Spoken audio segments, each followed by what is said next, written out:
نو ګوره نبی علیہ السلام فرمایي درې اعمال داسې دي چې دا د انسان درجې اوچتوي. کم کم یو نبی علیہ السلام فرمایي لوږو ته ډوډۍ ورکول، دویم نبی علیہ السلام فرمایي سلام عام کول، او دریم نبی علیہ السلام فرمایي د شپې په اخره حصہ کې تهجد کول. نو دا ضرور کوئ ښه. نبی علیہ السلام فرمایل وی ثلاث کفارات، درې اعمال داسې دي چې دا د انسان د تیر شوو ګناهونو د پاره کفاره ګرځي. په هغې کې اول نبی علیه السلام فرمایل وی د تکلیف باوجود کامل وضو کول، کامل اودس کول. دا د انسان د تیر شوو ګناهونو د پاره څه ګرځي؟ کفاره ګرځي. د تکلیف باوجود څه مطلب دی؟ اوس شپې یخې شوي دي که نه، نو یخ دی او ته په یخو اوبو باندې اودس کوې، نو دا ګران کار دی. نو د تکلیف باوجود اودس کول، یا ګرمي ده، سخته ګرمي ده او اوبه یخې نه میلاویږي، اوبه هم ګرمي دي او ته په هغې ګرمو اوبو څه کوې؟ اودس کوې په ګرمۍ کې. یا دا رنګ بیماری تکلیف ته درته، خو د هغې باوجود ته څه کوې؟ اودس کوې. د ګرمې بسترې درته پاسېدل ګران دي، خو د هغې باوجود ته ګرمې بسترې نه ته پاسې یخ واشروم ته لاړ شي او پلته په یخ اوبو باندې څه وکړي؟ اودس وکړي. د تکلیف باوجود یا اوبه نه میلاویږي او په بیه اوبه والي او په هغې باندې څه وکړي؟ اودس وکړي. دا د تکلیف باوجود اودس کول دی، خو کامل اودس کول، کامل وضو کول. کامل وضو څه شی دی؟ فقهاو د هغې تشریح دا کړې ده چې هر اندام 3 پیرې انځل، هر اندام 3 پیرې انځل، دا کامل وضو ده. او کم حدونه چې دي د هغې نه لږ زیات انځل، کم حدونه چې کم دي د هغې نه لږ زیات انځل. لکه دا لاس چې ته انځې سره د سنګلو به انځي که نه، نو خیر دی دا لاس د سنګلو نه هم لږ پورته وینځه. مخ د خپلو حدودو پورې انځل، نو دا د دې نه لږ زیات وینځه چې چېرته یو ویښته پکې وچ پاتې نه شي. دا کامل اودس کول دي. یعنی په کومه طریقه چې د نبی علیه السلام نه وضو کول نقل شوي دي، په هغې طریقه باندې وضو کول دا څه شی دی؟ کامل وضو کول دي.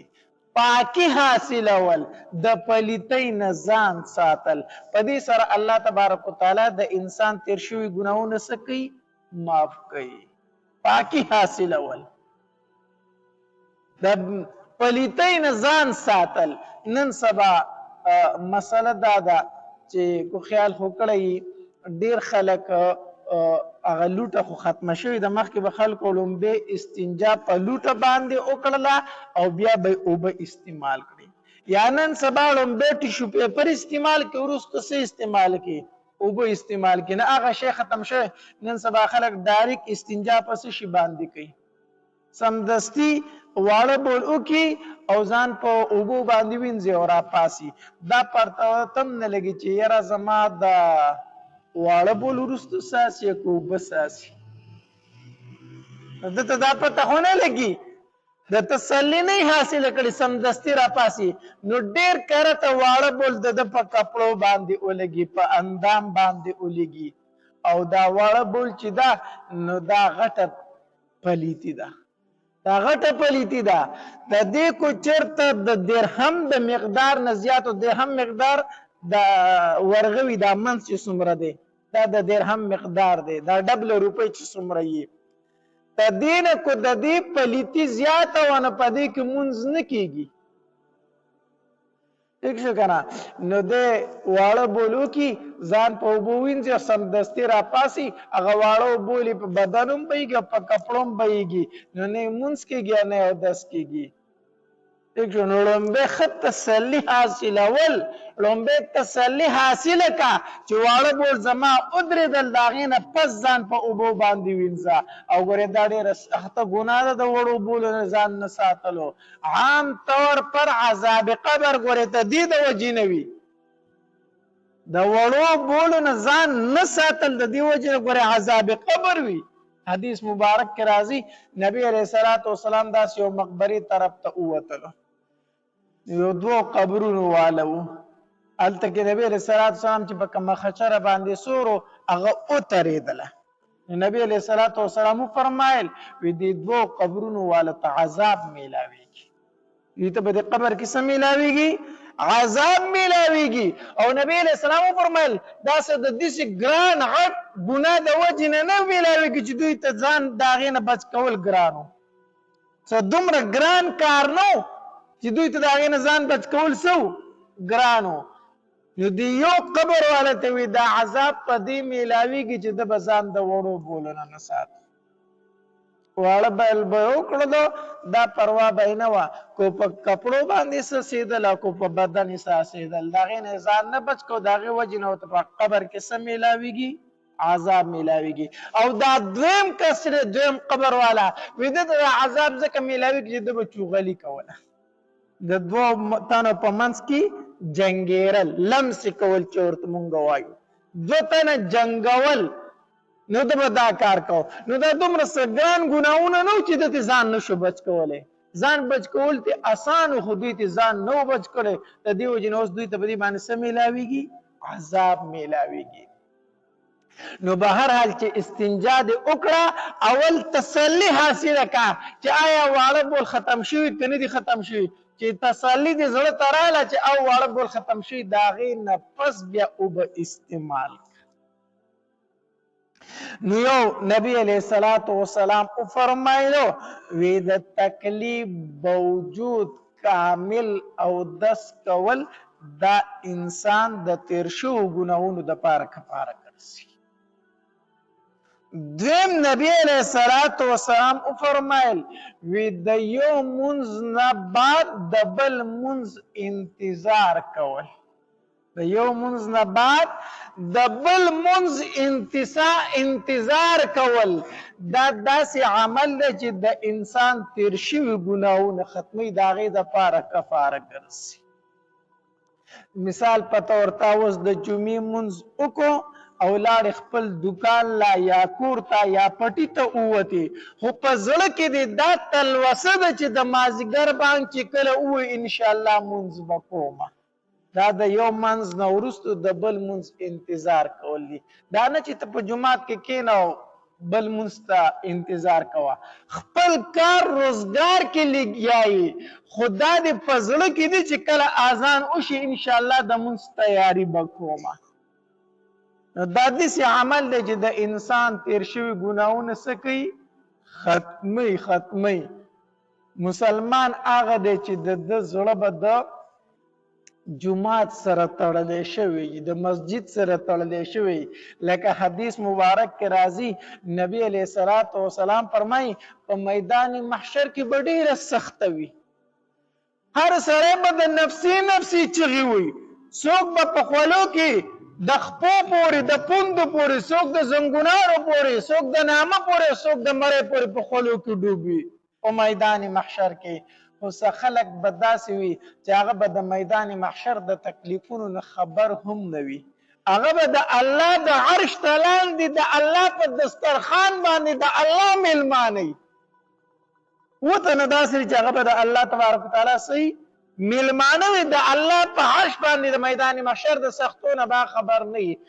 یو نبی علیه الصلاة والسلام وفرمایل وي هغه انسان چې د هغه زړه د مسجد پورې تړلی شوی و، هغه انسان چې د هغه زړه به په مسجد پورې تړلی شوی و، هر ټایم جومات سره مینه وه، محبت و.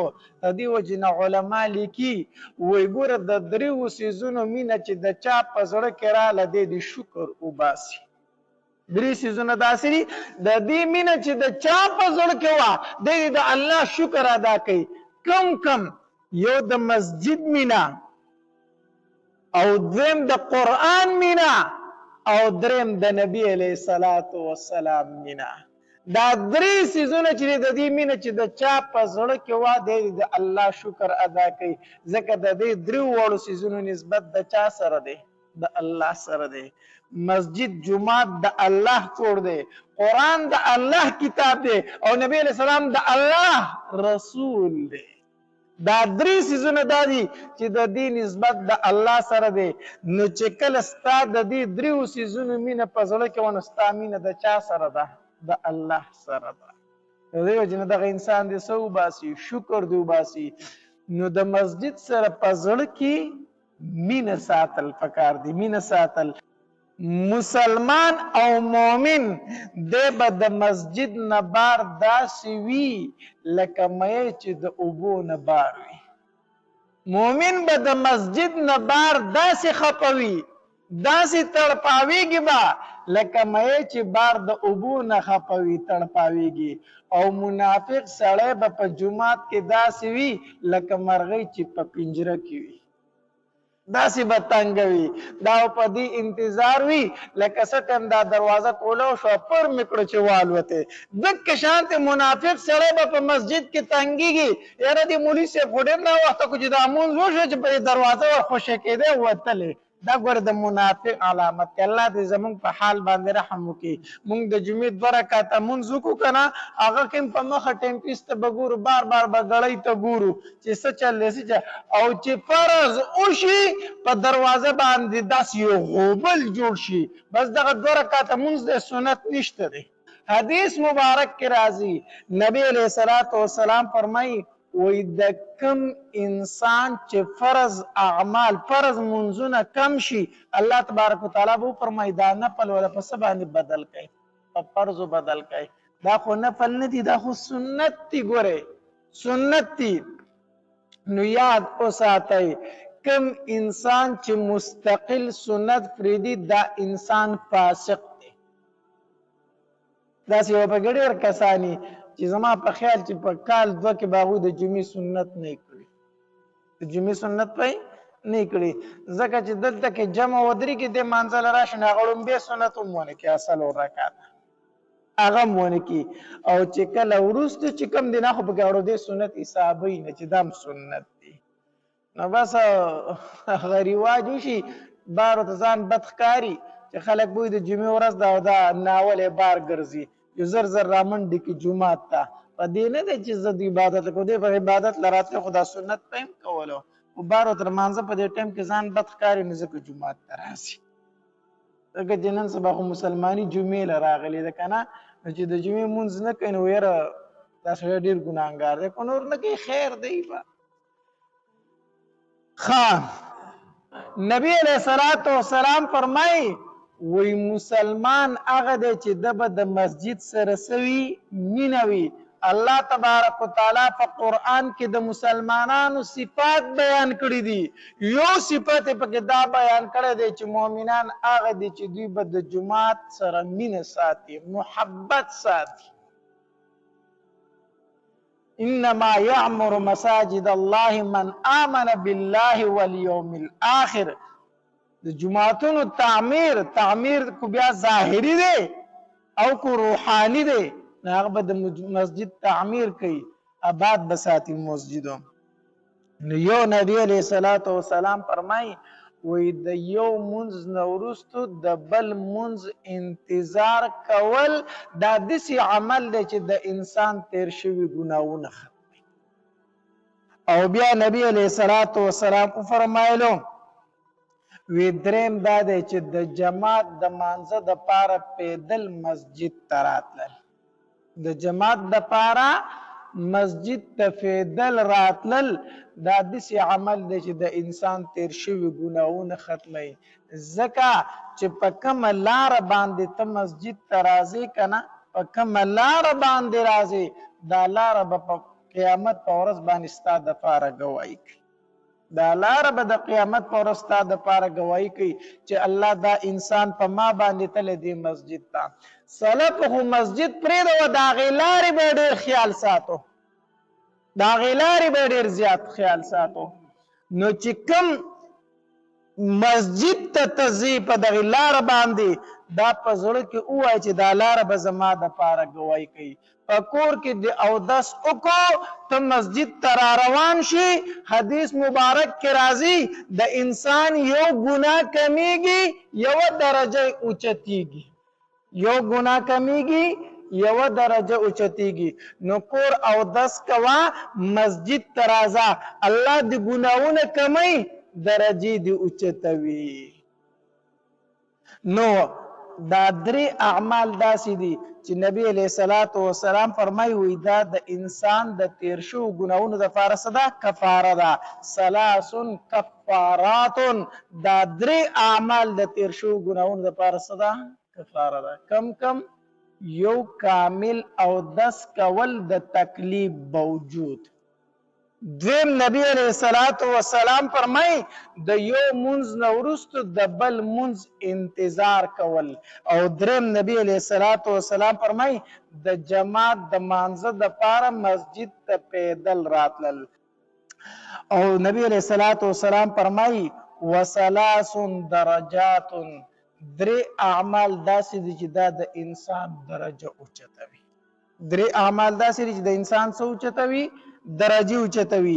یو په هغې کې نبی علیه الصلاة والسلام فرمایي لوږو ته ډوډۍ ورکول.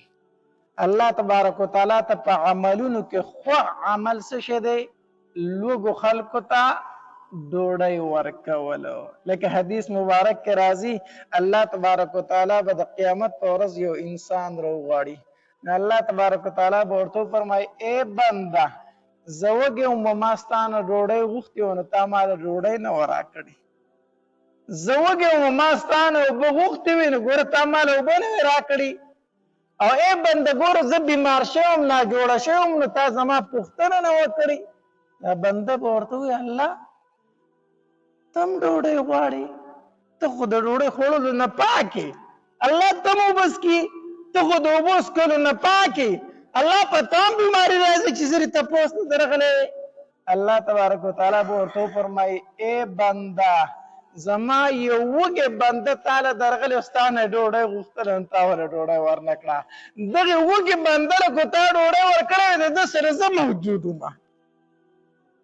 تا له یو تږی درغلی او ستا نه اوبه غوښتې وي خو تا دغې تږي بنده له اوبه ورکړې وې نو دغې بنده سره زه موجود وم، زه به دې ممکن وم. او زما یو بنده بیمار و ناجوړه و او ګوره ته د هغه پوښتنې نه وې ورغلی. که ته د هغه پوښتنې له او تپوس له ورغلی وې نو د هغه په خوا کې زه موجود وم، زه به دې مونتی وم، زه به دې مونتی وم.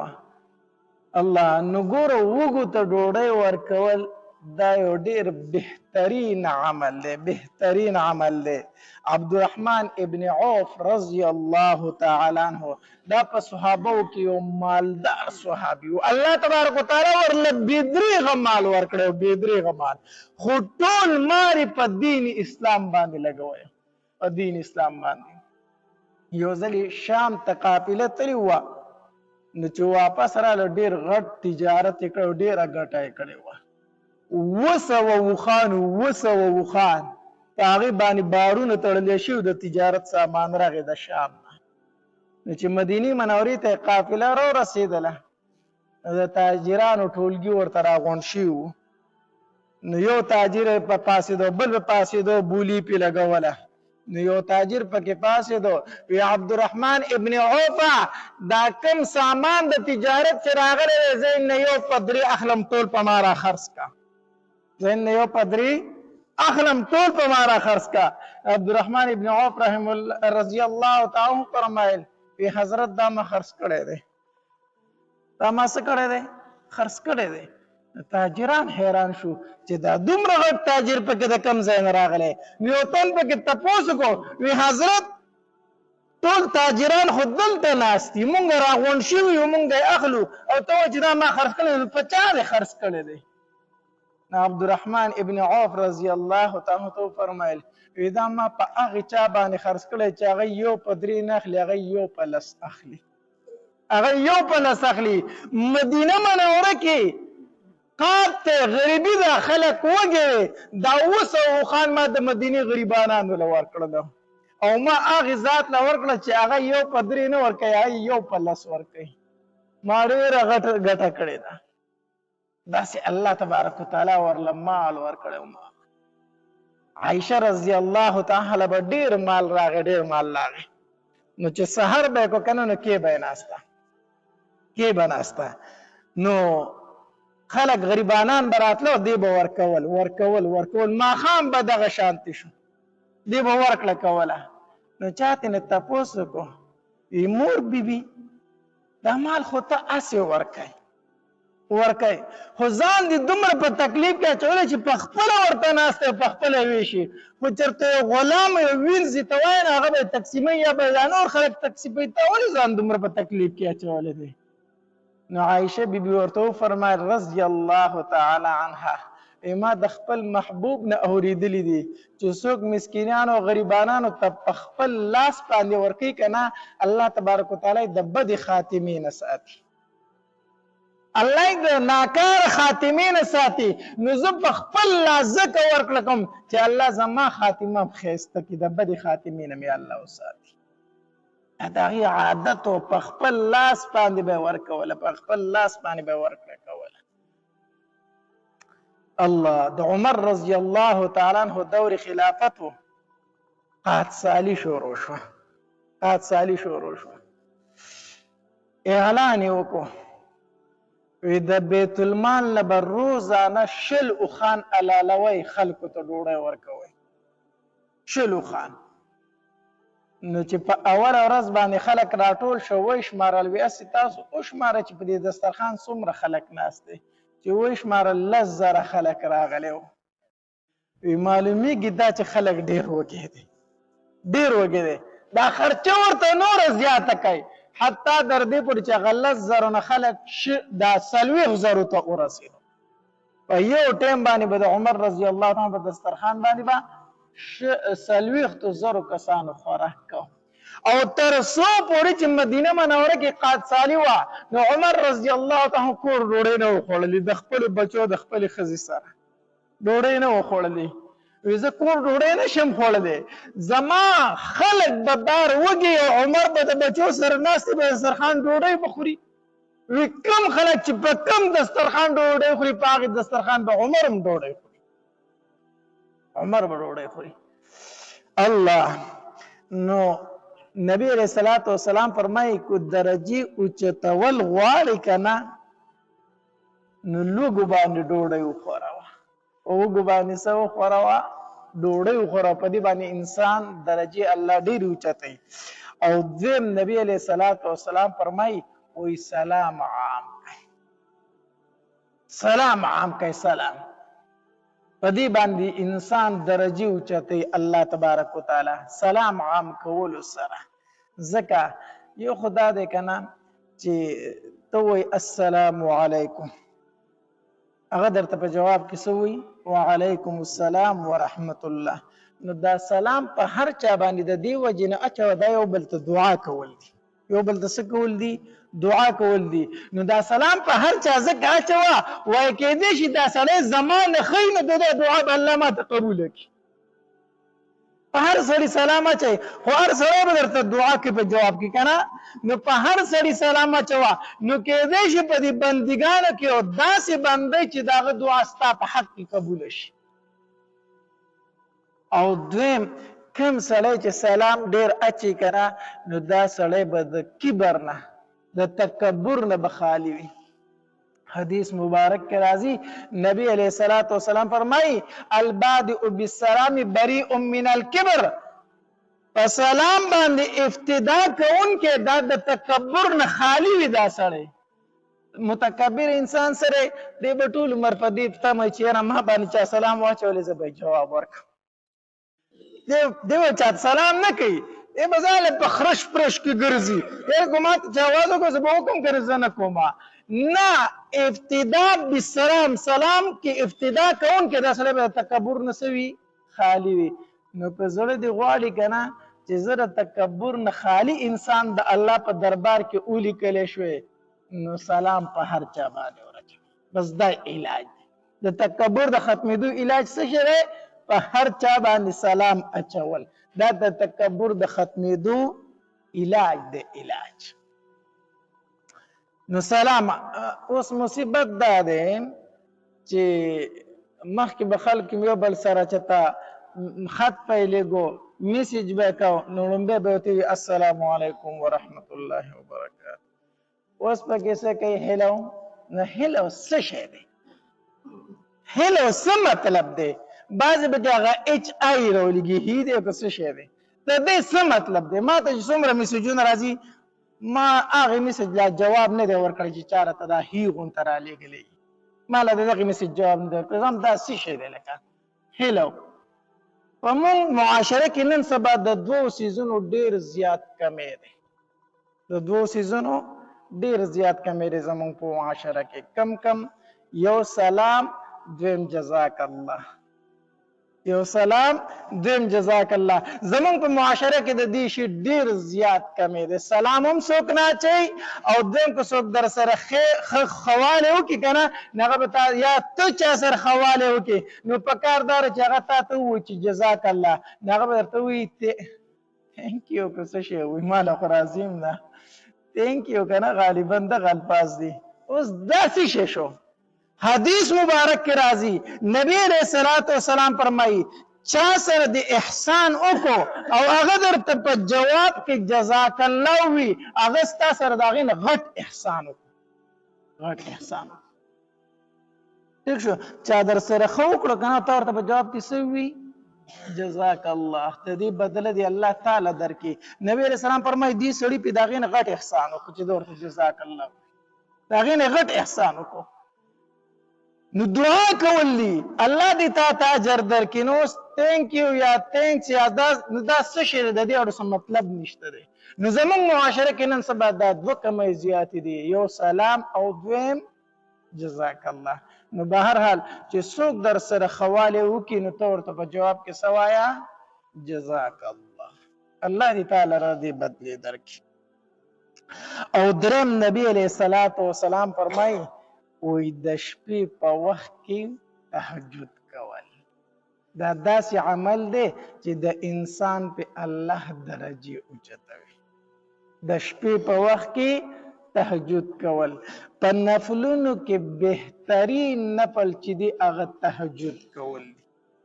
تهجد کول بهترین او کو دا غواړي چې الله زما حاجات پوره کړي نو د شپې په اخیره حصه کې پاسه الله ته ودرېږه او دعا ترېنه غواړه الله تبارک وتعالی قبلوي. ځکه حدیث مبارک کې راځي نبی علیه الصلاة والسلام فرمایي وایي کومه دعا چې د ټولو نه زر قبلېږي یو د تهجد په ټیم کې دعا غوښتل او دویم د فرض لمونځ نه وروسته دعا غوښتل. دا داسې دوه ټیمه دي چې په دې کې الله تبارک وتعالی د انسان دعا ضرور قبلوي ضرور قبلوي. علماو تر دې پورې لیکلي یو سړی د ولایت دعوه کوي او د شپې تهجد نه کوي دا ولی نه دی هسې دروغ وایي. هسې دروغ وایي. د ولایت درجې ته بغیر د تهجدو نه رسېدل دا ممکن نه دي. ممکن نه دي. د دې خو به سلفو دومره خیال ساتو صحابه کرامو ته وګوره دوی به د دې دومره خیال ساته که نه چې بیا به شیطان راپاسول. شیطان به راپاسول. ښه معاویه رضی الله تعالی متعلق راځي وایي د شپې پانسېدم تهجد مې ونه کړو یو مې نه کړو سار شو ما چې دا څه وشو ټوله ورځ مې په جړه او په استغفار تېره کړه الله ته چې الله ما معاف کړه زما نه تهجد پاتې شو الله دا څه وشو وی را روانې شپې له ودومه اوس څوک راله زما دا خپۍ وړه کوله چې وړه کوله راویښې کړمه ما چې چل دی چې پاسه تهجد وکړه ما ورته وایي چې ته څوک یې چې تهجد له پاسوي چې زه خو شیطان یم زه خو ابلیس یم ما چې ابلیس چېرته مسلمان شوی دی دا ته کله مسلمان شوی چې ما تهجد له پاسوي چې مسلمان شوی نه یم خو چې تهجد ونه کړي هغې باندې الله ته نور زیات نږدې شي دا چې پرون کومې جړاګانې او کوم فریاد او کوم استغفار دی ولې دا تهجدو ته زیات ثواب میلاو شوی دی ما وایي که نن ته بیا تهجد پاتې شو نو بیا الله ته په سجده پرېوځي نو دا تهجد د ښه د خیر دی دا دې کوي خو چې هغه نه کوي دومره به د تهجدو خیال ساتو. الله تمیم داری متعلق راځي رحمه الله وایي د هغه نه یو ځل تهجد پاتې شي که نه یو کال ځان له سزا ورکړې وه یو کال ځان له سزا ورکړې وه چې زه به یو کال د شپې خوب نه کوم. نو د شپې به نه وده کېدو چې د ماسپښین لمونځ به وکړو، وده به شو، بیا به مازدیګر را پاڅېد، خو د شپې به نه وده کېدو. ځان له دومره سزا ورکړې وه یو کال چې زما نه تهجد پاتې شوي دي. الله. نو د تهجدو خیال ډېر کوئ ښه. نو ګوره نو مسله دا ده چې مونږ خو تر شپې یو خو د موبایلو د هر څه نه مو ایستو، د موبایلو نه دی د هر څه نه ایستو. موبایلو ته به ناستې یا اوس جمع شو په بیټکونو کې به ناستې، نو دا چکه به کوي او دا به کریم بورډ کوي، نو د شپې 1 بجه 12 بجې چې شي نو اوده به شي، نو تهجد هم پاتې او د سهار لمونځ هم پاتې چې نور ولګي راپابسي او سترګې به مږي چوخن پوخن پې بیا ټوله ورځ تېره شي. نو ګوره نبی علیہ السلام فرمایي 3 اعمال داسې دي چې دا د انسان درجې اوچتوي. کم یو نبی علیہ السلام فرمایي لوږو ته ډوډۍ ورکول، دویم نبی علیہ السلام فرمایي سلام عام کول، او دریم نبی علیہ السلام فرمایي د شپې په اخره حصه کې تهجد کول. نو دا ضرور کوئ ښه. الله تبارک وتعالی د عمل کولو توفیق را نصیب کړي. بهر حال دا سره نه پاتې شي ان شاء الله دا پر روانه جوابانې کوو. واخر دعوانا ان الحمد لله رب العالمين.